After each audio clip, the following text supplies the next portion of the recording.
Assalamualaikum warahmatullahi wabarakatuh. Perkenalkan, nama saya Aspar. Perkenalkan, nama saya Nurfanta. Saya Sufiani.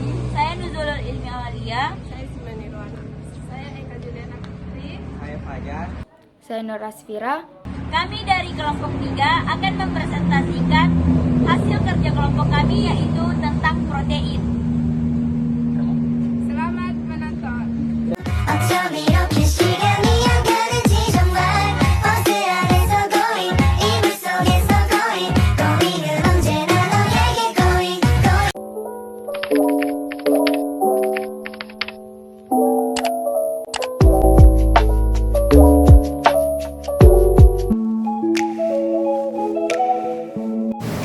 Protein merupakan suatu zat makanan yang sangat penting bagi tubuh karena di samping berfungsi sebagai bahan bakar juga mempunyai fungsi lain seperti zat pengatur, zat pembangun, dan zat pelindung.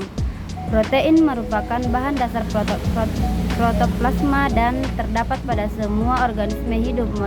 Molekul protein banyak mengandung unsur nitrogen N yang berkombinasi dengan unsur karbon, hidrogen, dan oksigen. Di samping itu banyak juga yang mengandung unsur sulfur, S, fosfor, P, dan iodin 1. Ada pula beberapa protein yang mengandung unsur-unsur logam seperti besi, Fe, mangan, Mn, dan tembaga, Cu. Asam amino. Asam amino adalah senyawa di dalam suatu molekul yang mengandung dua gugus fungsi, yaitu gugus amino NH2 dan gugus fungsi karboksil COOH. Atom C yang terkait paling berdekatan dengan gugus karboksil COOH pada molekul asam amino disebut atom CO. Apabila gugus amino terkait pada atom C, maka merupakan atom C nomor 1. Sedangkan C atom nomor 3 dinamakan atom CN dan atom CY. Contoh struktur asam amino sebagai berikut.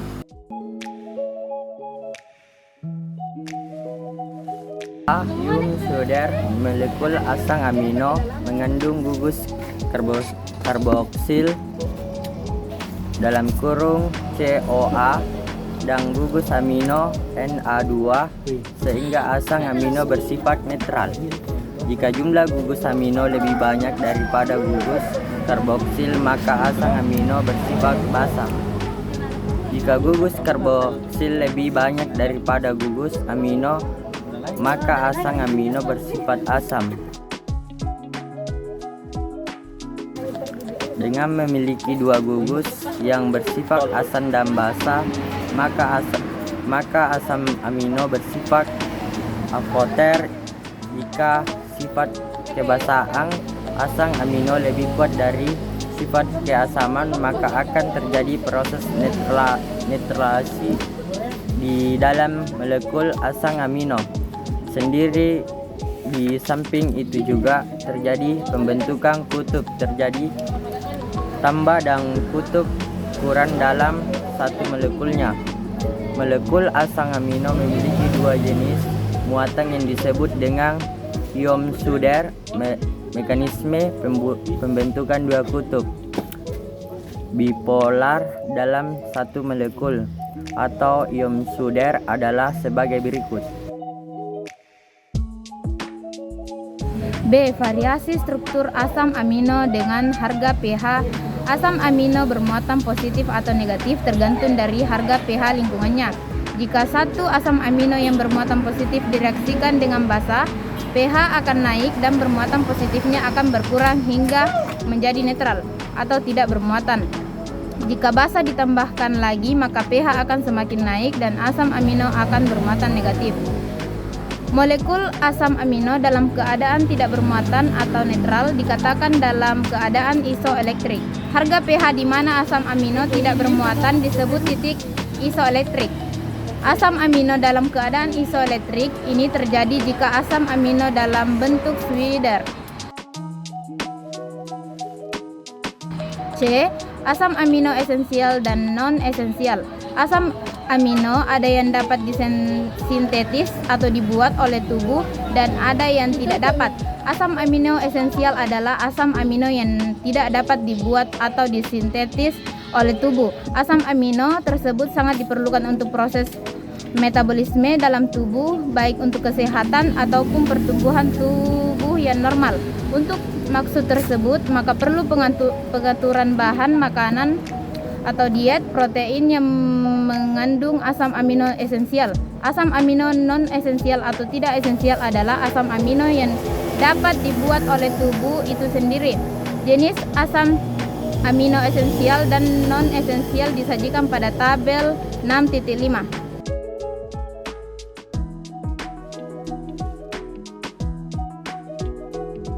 2. Struktur protein. Reaksi kunci untuk menyusun atau membangun protein dengan kombinasi berbagai asam amino akan disertai dengan pembentukan rantai amino di antara satuan-satuan atau unit asam amino. Pembentukan ikatan kimia hasil antara gugus amino yang satu dengan gugus karboksil yang lain antara molekul asam amino dinamakan ikatan peptida. Emil Fischer yang pertama kali memperkenalkan struktur ini dan menanamkan ikatan A amino sebagai ikatan peptida.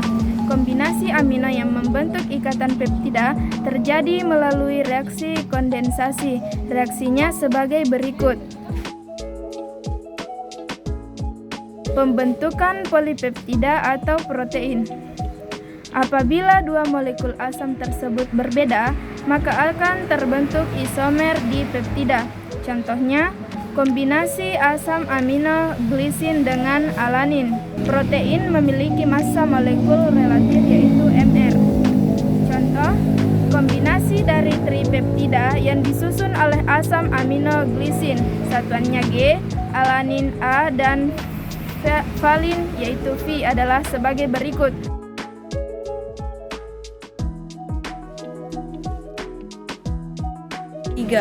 Penggolongan protein. A. Berdasarkan bentuknya. Protein dapat dibedakan atas dua bentuk, yaitu protein berbentuk serat dan berbentuk globular. 1. Protein serat. Protein serat merupakan serabut panjang yang liat dan tidak larut dalam air. Protein ini berguna untuk membentuk struktur bahan dan jaringan. Contohnya, kolagen yang terdapat pada tulang rawan, keratin pada rambut, dan fibrin pada darah. 2. Protein globular. Protein globular bentuknya agak bulat dan larut dalam air. Protein tersebut melakukan berbagai fungsi dalam suatu organisme. Protein ini banyak terdapat pada bahan pangan seperti susu, telur, dan daging.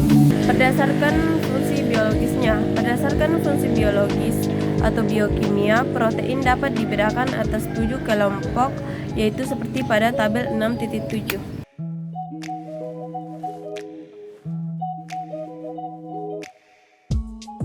Yang keempat, asam nukleat. Asam nukleat merupakan senyawa hasil polimerisasi molekul nukleotida. Molekul nukleotida ini disusun oleh 3 molekul, yaitu yang pertama basa nitrogen, yang kedua monosakarida, dan yang ketiga asam fosfat. Basa nitrogen adalah senyawa heterosiklik dengan 2 atau lebih atom nitrogen dalam ikatan melingkarnya. Atom nitrogen ini dapat memberikan pasangan elektron, sehingga senyawa ini dapat digolongkan pada asam basa menurut teori Lewis. Yang kedua, monosakarida. Dalam nukleotida mempunyai 5 atom C atau pentosa. Sedangkan gugus fosfat terikat pada atom C menggantikan gugus hidroksil yang terdapat pada pentosa. Salah satu contoh molekul nukleotida adalah asam adenosim, yaitu 5 fosfat dengan rumus bangunnya seperti pada gambar 642. Ada 2 jenis asam nukleat. Yang pertama yaitu asam deoksiribonukleat atau deoksiribonucleic acid, disingkat sebagai DNA. Yang kedua yaitu asam ribonukleat atau ribonucleic acid, disingkat RNA. Perbedaan antara DNA dan RNA ditinjau dari molekul yang menyusun terletak pada bagian nitrogen dan pentosa. Basa nitrogen yang membentuk DNA adalah timin, sitosin, adenin, dan guanin. Sedangkan basa nitrogen Yang membentuk RNA adalah urasil, sitosin, adenin, dan guanin. Uji protein. A. Tes biuret. Tes biuret dilakukan untuk menguji adanya ikatan peptida di dalam protein yang memberikan warna ungu. B. Tes santoprotein. Tes santoprotein dilakukan untuk menguji adanya inti benzena di dalam protein yang memberikan hasil endapan berwarna jingga. C. Tes kertas timbal asetat. Tes ini dilakukan untuk menguji adanya belerang di dalam protein yang memberikan hasil warna hitam. Itulah tadi hasil kerja kelompok kami. Terima kasih sudah menonton. Wassalamualaikum warahmatullahi wabarakatuh.